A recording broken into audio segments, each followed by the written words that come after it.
ओम शांति। 6 जून के बाबा के साकार महावाक्य हैं। बाबा ने कहा, मीठे बच्चे, अमृत वेले का समय बहुत बहुत अच्छा है, इसलिए सवेरे सवेरे उठकर एकांत में बैठ बाबा से मीठी मीठी बातें करो। बाबा ने प्रश्न पूछा, कौन सी नॉलेज निरंतर योगी बनने में बहुत मदद करती है? ड्रामा की। जो कुछ बीता ड्रामा की भावी, जरा भी स्थिति हलचल में ना आए, भल कैसी भी परिस्थिति हो, अर्थक्वेक आ जाए, धंधे में घाटा पड़ जाए, लेकिन जरा भी संशय पैदा ना हो, इसको कहते हैं महावीर। अगर ड्रामा की यथार्थ नॉलेज नहीं तो आंसू बहाते रहेंगे। निरंतर योगी बनने में ड्रामा की नॉलेज बहुत मदद करती है। गीत है ओम नमो शिवाय। ओम शांति। बच्चे अब अच्छी रीति समझते हैं, पतित दुनिया का अब अंत हो रहा है, पावन दुनिया की आदि हो रही है। यह सिर्फ तुम बच्चे ही जानते हो, और बच्चों को ही यह डायरेक्शन व श्रीमत मिलती है। कौन देते हैं? उच्चते उच्च भगवान समझाते रहते हैं कि पतित से पावन बनना है। यह नॉलेज तुम्हारे सिवाय और तो सब पतित हैं। यह पतित दुनिया विनाश जरूर होनी है। पतित कहा जाता है विकारी को। बाप समझाते हैं कि तुम जन्म जन्मांतर एक दो को दुख देते आए हो, इसलिए तुम आदि मध्य अंत दुख पाते हो। एक दो को पतित बनाते हो, पुकारते भी हैं कि हम पतित हैं, परंतु बुद्धि में पूरा बैठता नहीं। कहते भी हैं पतित पावन आओ, परंतु फिर भी पतितपना छोड़ते नहीं हैं। अभी तुम समझते हो, सारी बात है पावन बनने की। यह समझाने वाला भी तो कोई चाहिए ना। समझाने वाला है ही एक, बाकी यह जो गुरु लोग हैं यह किसी को पावन बना नहीं सकते। पावन भी सिर्फ एक जन्म के लिए नहीं, जन्म जन्मांतर के लिए बनना है। तुम्हारे में भी जो ज्ञानवान हैं वो तीखे होते हैं, ड्रामा अनुसार वह नूंद है। तुम्हारे में भी महावीर बना चाहिए, वह आएगा बाप की याद में रहने से। बाप बहुत अच्छी रीति बैठ समझाते हैं। जैसे बाबा कहते हैं कि सवेरे उठकर याद करो, उस समय बहुत सुंदर है याद करने का, जिसको प्रभात भी कहा जाता है। भक्ति मार्ग में भी कहते हैं, राम सिमर प्रभात मोरे मन। बाप भी कहते हैं सवेरे सवेरे उठ बाप को याद करो तो बड़ा मज़ा आएगा। बाप की याद में बैठे यही ख्याल करना चाहिए कि कैसे किसको समझाएं। अमृत वेले का वायुमंडल बड़ा शुद्ध रहता है। दिन में तो गोरख धंधा रहता है, रात को 12 बजे तक तो विकारी वायुमंडल रहता है। साधु संत भक्त आदि सब भक्ति भी प्रभात में ही करते हैं। यूं तो याद दिन में भी कर सकते हैं, धंधे में भल रहे। बुद्धि का योग जिस देवता या पुजारी का होगा उनके पास होगा, परंतु ऐसा किसी का रहता नहीं है। भक्ति मार्ग में सिर्फ दर्शन के लिए मेहनत करते हैं, मिलता कुछ भी नहीं। उनको भी भक्ति करते करते तमो प्रधान बनना ही है। भक्ति मार्ग में भी शिव पर बलि चढ़ते हैं, जिसको काशी कलवट कहते हैं। शिव को याद करते करते कुएं में कूद पड़ते हैं, शिव के ऊपर बलि चढ़ते हैं। वह है भक्ति मार्ग की बलि, यह है ज्ञान मार्ग की बलि। वह भी मुश्किल, यह भी मुश्किल। भक्ति मार्ग में इससे कुछ फ़ायदा नहीं। यह जैसे आत्मा अपने शरीर का घात करती है, यह कोई ज्ञान नहीं है। वह भी कह देते आत्मा सो परमात्मा। आत्म अभिमानी तो एक बाप ही है जो बच्चों को समझाते हैं कि परमात्मा तो मैं एक ही हूँ। हम आत्मा सो परमात्मा कहना ये बड़े ते बड़ी झूठ है, यह तो हो नहीं सकता। बाप कहते हैं मैं आता ही हूँ पतितों को पावन बनाने, सो पावन बना रहा हूँ। बाकी तो ड्रामा में जो होना है सो होगा ही। समझो अर्थक्वेक होती है, छत गिर जाती है, कहेंगे भावी। कल्प पहले भी ऐसे ही हुआ था, इसमें ज़रा भी हिलने की दरकार नहीं है। ड्रामा पर पक्का खड़ा रहना है, इसको ही महावीर कहा जाता है। एक्सीडेंट आदि तो ढेर के ढेर होते रहते हैं, फिर किसी की रक्षा करते हैं क्या? यह तो ड्रामा में नूंद है। ऐसे ही ड्रामा में पार्ट है। जो ड्रामा में नहीं जानते वह देह को याद कर आंसू बहाते हैं। वह कभी शिव बाबा को याद नहीं कर सकते, क्योंकि शिव बाबा से प्यार नहीं है, सच्ची प्रीत नहीं है। बाप के साथ तो पूरी प्रीत होनी चाहिए ना। शिव बाबा के साथ प्रीत बुद्धि तुम कल्प कल्प बनते हो। देवताओं की बाप के साथ प्रीत बुद्धि थी, ऐसे नहीं कहेंगे उन्होंने इस प्रीत से वह पद पाया, वहाँ तो मालूम भी नहीं रहेगा। सारे कल्प में तुमको शिव बाबा का पता भी नहीं रहता जो प्रीत रख सको। अभी बाप ने अपना परिचय दिया है। अब बाप कहते हैं कि और संग तोड़ मुझ एक के साथ जोड़ो। यह विनाश काल तो ज़रूर है, यह भी तुम बच्चे जानते हो। मनुष्य तो बिल्कुल ही घोर अंधियारे में है। तुम अभी समझते हो, हमको तो बाप से पूरा वर्षा लेना है। याद बिगड़ सतो प्रधान नहीं बन सकेंगे। सर्जन बन अपने रोग को देखना है, श्रीमत पर देखना है कि हमारी बाप के साथ कितनी प्रीत है। अमृत वेले ही बाप को याद करना अच्छा है।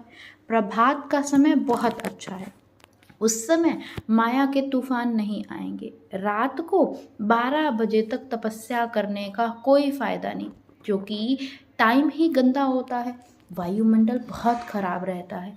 तो 1-2 बजे बाबा ने कहा, तो 1 बजे तक छोड़ देना चाहिए। 1 के बाद वायुमंडल अच्छा रहता है।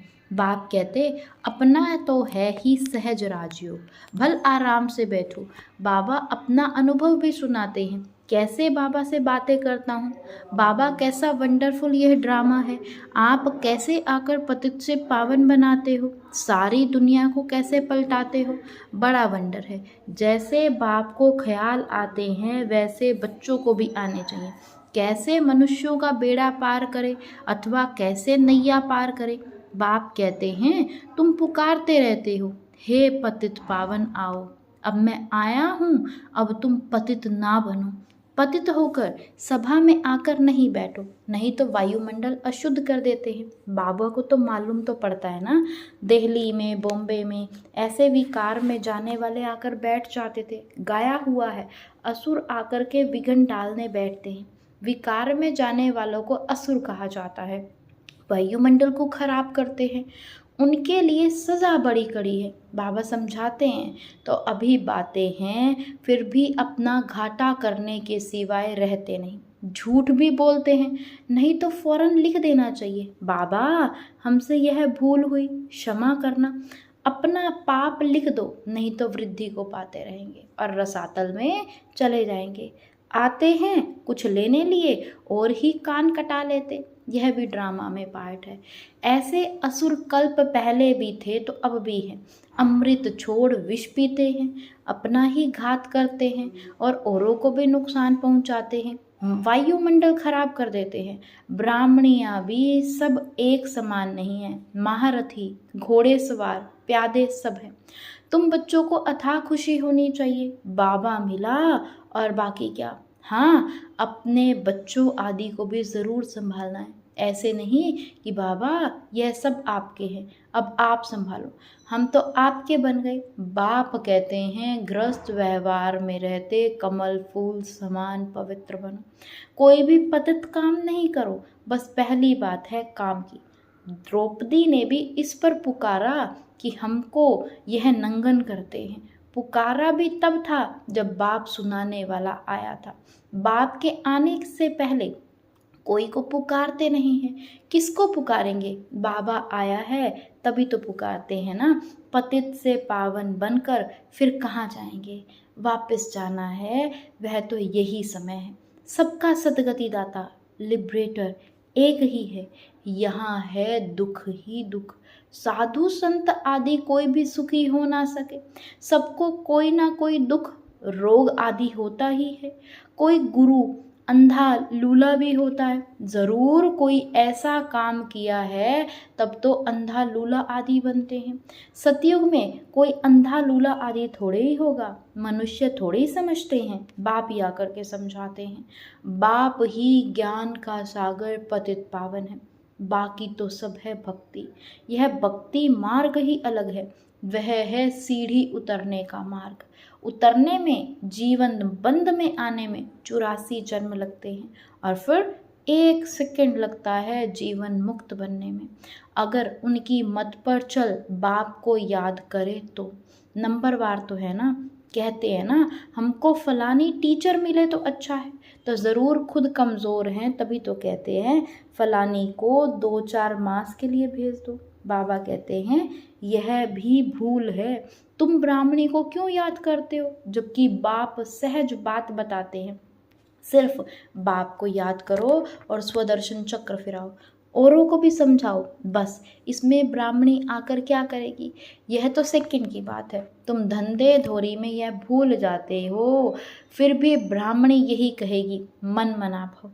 कोई बुद्धू लोग समझते नहीं है, सिर्फ कहते हैं ब्राह्मणी अच्छी चाहिए। ज्ञान तो तुमको मिला है ना, बाप और वर्षे को याद करो। देह अभिमान को छोड़ो, यह हमारा सेंटर है, यह इनका सेंटर है। यह जिज्ञासु यहाँ क्यों जाते हैं, यह सब देह अभिमान है, सब शिव बाबा के सेंटर है, हमारा थोड़ी है। तुमको यह क्यों होता है कि फलाना हमारे सेंटर पर क्यों नहीं आता। कहाँ भी जाए बाबा हमेशा कहते हैं कोई से भी मांगो नहीं। यह समझ सकते हैं कि बीज नहीं बोएंगे तो मिलेगा क्या।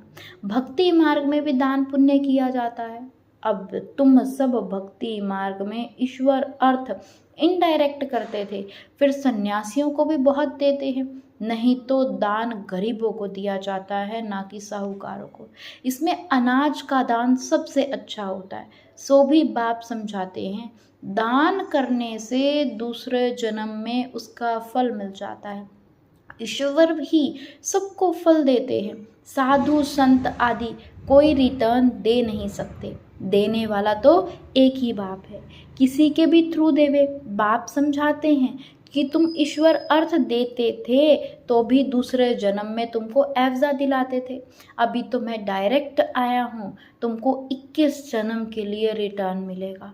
फिर तो मौत सामने खड़ा है। भक्ति मार्ग में तुमको ऐसे नहीं कहते कि मौत सामने खड़ा है इसलिए अपना सफल करो, नहीं तो अब बाप समझाते हैं जिसको भी चाहिए यह रूहानी हॉस्पिटल खोल दो। कोई कहते हैं मकान बनाए, उसमें यह हॉस्पिटल खोले। बाप कहते हैं आज मकान बनाओ और कल मर जाओ तो यह सब खत्म हो जाएगा। शरीर पर भरोसा ही नहीं है, जो है उसमें ही तब तक एक कमरा रख दो जिसमें रूहानी हॉस्पिटल, रूहानी कॉलेज बनाओ। बहुतों का कल्याण करेंगे तो बहुत उच्च पद पाएंगे। अच्छा, मीठे मीठे सिकी लदे बच्चों प्रति माता पिता बाप दादा का याद प्यार और गुड मॉर्निंग। रूहानी बाप की रूहानी बच्चों को नमस्ते। धारणा के लिए मुख्य सार है, फर्स्ट पॉइंट, श्रीमत पर अपने आप को देखना है कि इस विनाश काल में मेरी एक बाप से सच्ची प्रीत है और संग तोड़ एक संग जोड़ी है। कभी कोई विकर्म करके असुर तो नहीं बनते, ऐसी चेकिंग कर स्वयं को परिवर्तन करना है। सेकंड पॉइंट, इस शरीर पर कोई भरोसा नहीं करना, इसलिए अपना सब कुछ सफल करना है। अपनी स्थिति एक रस अचल बनाने के लिए ड्रामा के राज को बुद्धि में रखकर चलना है। वरदान दिया बाबा ने आज, बार बार हार खाने के बजाय बलिहार जाने वाले मास्टर सर्वशक्तिवान विजयी भव। बार बार हार खाने के बजाय बलिहार जाने वाले मास्टर सर्वशक्तिमान विजयी भव। स्वयं को सदा विजयी रतन समझकर हर संकल्प और कर्म करो तो कभी भी हार हो नहीं सकती। मास्टर सर्वशक्तिमान कभी हार नहीं खा सकते। यदि बार बार हार होती है तो धर्मराज की मार खानी पड़ेगी और हार खाने वालों को भविष्य में हार बनाने पड़ेंगे। द्वापर से अनेक मूर्तियों को हार पहनाने पड़ेंगे, इसलिए हार खाने के बजाय बलिहार हो जाओ। अपने संपूर्ण स्वरूप को धारण करने की प्रतिज्ञा करो तो विजयी बन जाएंगे। स्लोगन है, कब शब्द कमजोरी सिद्ध करता, इसलिए कब करेंगे नहीं, अब करना है। कब शब्द कमजोरी सिद्ध करता है, इसलिए कब करेंगे नहीं, अब करना है। आज का अव्यक्त इशारा है, इस बेहद की स्टेज पर मैं खिलाड़ी हूँ। यह खिलाड़ी की स्टेज सदा हर्षित मुख रहने का अनुभव कराती है। किसी भी प्रकार की कोई भी बात जिसको दुनिया वाले आपदा समझते, लेकिन खिलाड़ी बन खेल करने वाले और साक्षी हो खेल देखने वाले ऐसी आपदा के रूप को खेल समझ सहनशीलता की शक्ति से मनोरंजन का अनुभव करते हैं। अच्छा, ओम शांति, ओम शांति।